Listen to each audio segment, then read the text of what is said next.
So I wanted to get on here to defend myself and respond to the situation regarding my divorce with my soon-to-be ex-husband, Zac Brown from Zac Brown Band, as well as the pending lawsuits. If you don't care to watch this video, then just swipe. But if you do care, thank you for listening. First of all, there's a lot of you ridiculing me for talking about these private matters publicly, and I want to address that. So I want to clear up why I'm speaking publicly about this. The divorce and these legal battles have been forced upon me by Zac, and I certainly did not want to air my grievances online. I think anyone who's been through a divorce knows how painful it can be, let alone one that's so public.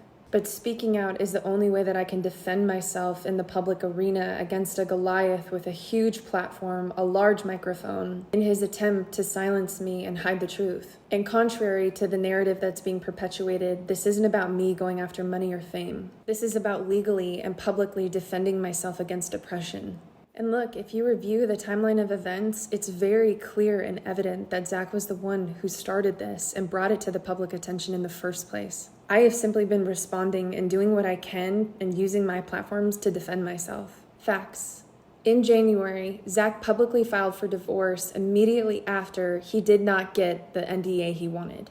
In February, he released the manipulated version of our wedding party video, aka the music video, for his song Beautiful Drug featuring Avicii remix. Then, in May, he dragged me to court over a poem.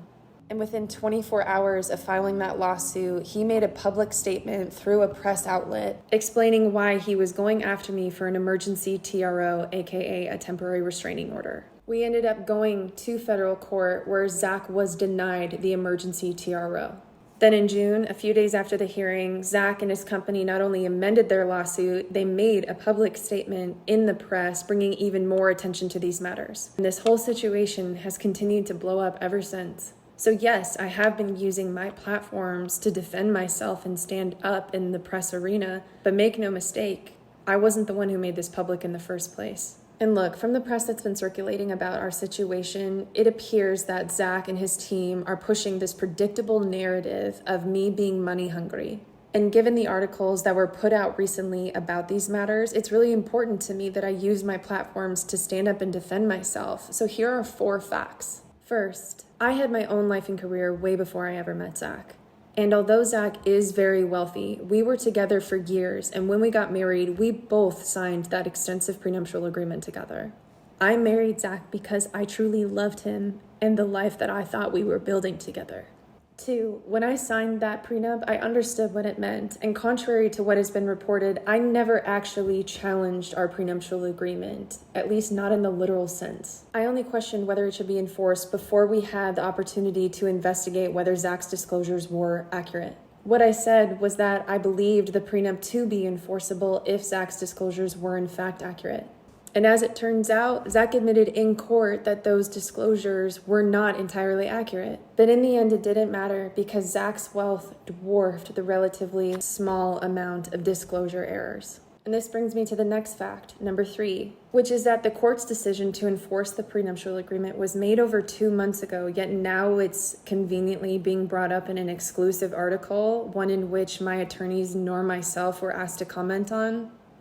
The false narrative that I'm after Zac's money is not only hurtful and also damaging to my reputation, it has diverted the public's attention away from the truth that the lawsuits that Zac and his company filed against me are just efforts to silence me. This whole situation is devastating and heartbreaking and so messed up and just sad. And look, anyone who's been through a divorce knows what I'm talking about. It's just awful, and let alone one that is so public. And the other lawsuits that have been filed against me, I wouldn't wish that kind of thing on anyone. I never wanted to be forced into unnecessary lawsuits, but I certainly will keep defending myself against absurd bullying tactics and also standing up for the truth. For those of you listening, I encourage you, like I've said before, to go look at the court documents, go look at the evidence. Additionally, on my website, I have put up a timeline that also includes my responses, which is a very helpful resource for understanding the chronology of what has happened here. And I'm just going to be really honest with you guys, right? Like, I'm a human, and none of this has been easy. You know, going through a divorce isn't easy. So many people know that and resonate with that. Lawsuits are not easy. You can't just walk out of them because you don't want them. You have to stand up and defend yourself. And on top of it, all of this being really public comes with the scrutiny and the criticisms and everything else. And look, I realize that by putting myself out there publicly and defending myself, it's going to come with some of this. But at the end of the day, like, what other choice do I have but to defend myself? What I'm going through is really real. And, you know, these are serious issues. You know, anyone who's ever been in lawsuits and things like this, like, you know what I'm talking about. And it can feel so isolating and scary. And, I just wouldn't wish this kind of legal purgatory or these kind of legal entanglements on anyone.